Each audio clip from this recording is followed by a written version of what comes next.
They'll be calling you a radical. I hope you can hear me. It's so windy. But I wanted to get this for my Plutonium Wars series. Real important. And it's more of, like so many of my videos, this is a visual genre. I could probably do this without even saying a word. Just put some print right here. It says everything. What are they? What are they? I'm here in the Utah desert where the Enola Gay practice runs took place. This part of the Manhattan Project, a lot of people, but these are the SALT Treaty disband shacks that were put together when Gorbachev and Reagan had this thing all put together in the 80s, and we actually really were getting rid. We actually were following international law. Gorbachev and Reagan signed it. They signed it. We were really doing it. We had all that political goodwill. Now, you know, Gorbachev's still alive. By the way, I want people to understand, Gorbachev's wife died of this horrible leukemia disease that I got. Annika and I used to do a lot of work right out here in the old Enola Gay hangar. You saw it painted when it was run down. They're bringing some of it up, but they were brought here. There were lots of Russians and Americans working together. Now, international law says not only will we not make more, we will in absolute good faith get rid of them. Are we getting rid of them? No. That's why Megan Rice, she got picked up, broke into Y12. Y12 at Oak Ridge, Tennessee, Y25.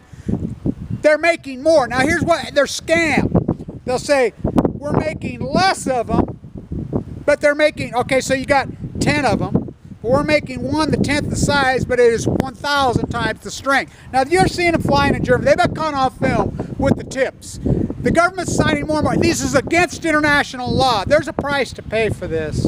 There's a price that says, fat, drunk, and stupid is no way to go through life. Remember that from Anna? Fat, drunk, and stupid is exactly the way that this country has gone through life in the last few decades. Now, you think about 99, this has all come about in the last 15 years. How'd this happen? How did this warmonger, bloodthirsty? It's ignorance. We have a poorly educated populace. We have an overworked populace. We have a bunch of liar war profiteers who have bought in that money rules everything. Money over integrity, money over life, money over everything. From the media all the way up, all the way down. We have politicians that run to write books and to become famous to get shows on Fox News. They don't run to make a difference. They don't run to make a change, which politicians always have. You take that equation out, we get this. We get what's going on in the Ukraine, which is being orchestrated. Putin is not the enemy. I'm telling you, he's not the enemy. You know, we are being played. He says it perfectly, geopolitical pawns. So she breaks into Y12. Her, Greg and Michael, the private militarization of the guarding of the facility, Blackwater. We privatized everything. They weren't guarding it. I mean, she really thought they'd possibility they'd get shot and killed right then. So they're there for hours, waving their hands. They're getting hungry. You know, before anybody. I was in the courtroom, and the first guy in the stand was the security guard. Shit, how pathetic that was. I mean, the most dangerous place. It's a scam. You've been had. Pay the boogeyman. Pay the dragon slayer. So the military coup of 2000 is how it happened. People can laugh all they want at me on that. Bush didn't win the leaner, cleaner material. Why did Gore stand down? The military took the field. Sound familiar? What happened in Russia post-Cold War? Or, excuse me, post the bomb. Flew out right here. I do it every year right as it flew out. Tippett's office was right there. Practice runs all over here. Still finding bombs. There's still people finding stuff in the desert and bringing it in. To this day. You know, Jim's great. He does a great job with this place. But, so, they take the field.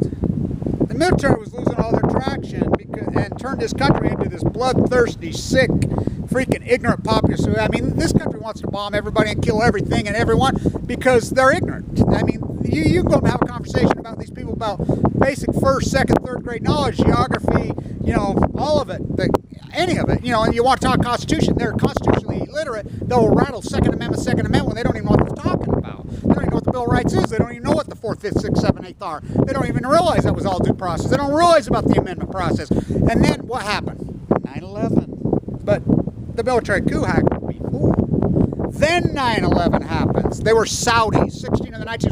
Muhammad Ali, you know, he cooked it up in freaking hamburger. The Ottoman Empire. Let's get real. By the way, they were right here in this town.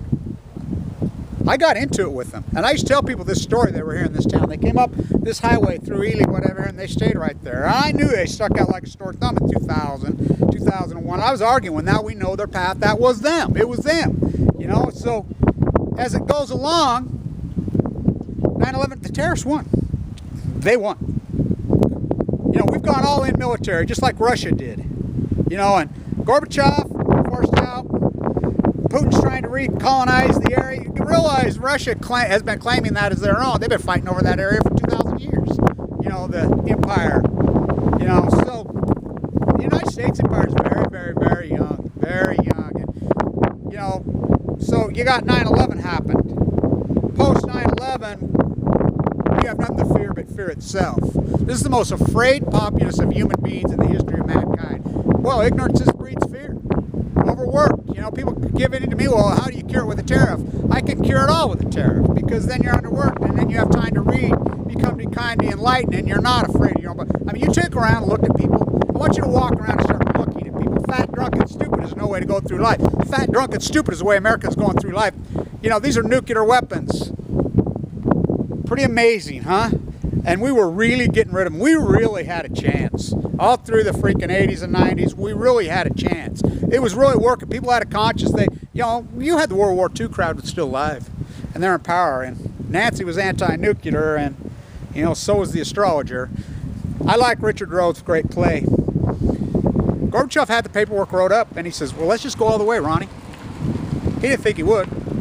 Ronnie says, let's do it. They had a hold of his arms, each arm. Oh no, we'll be back tomorrow. He says, when he come back the next day tomorrow, by the way, I love Richard Rowe. He's one of the great anti-nuclear activists and everything. His play is awesome. They had a hold of each hand. They're building a drone factory out here now. The war complex gone amok. It's really outrageous how ignorant and dogmatic the populace has come. But I'm trying to buy one of these, by the way. I'm trying to get one. Whoa!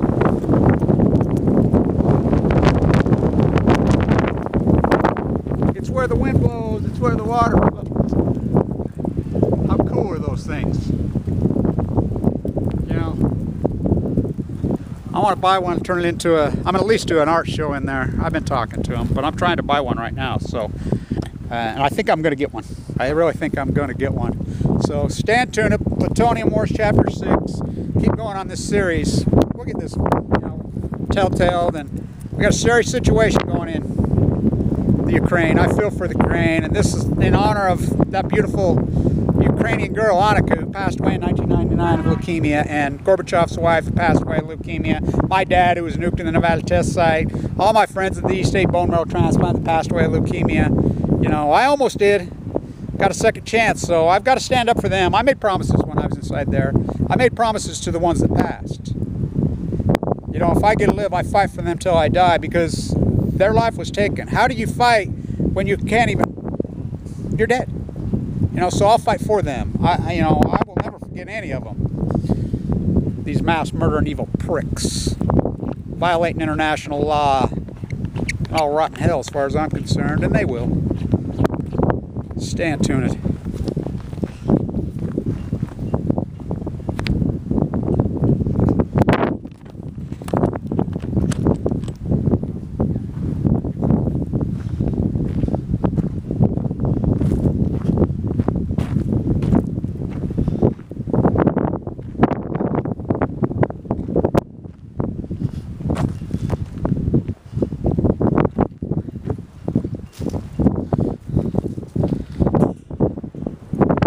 Behind bars now and in the gulag, every one of us, forever.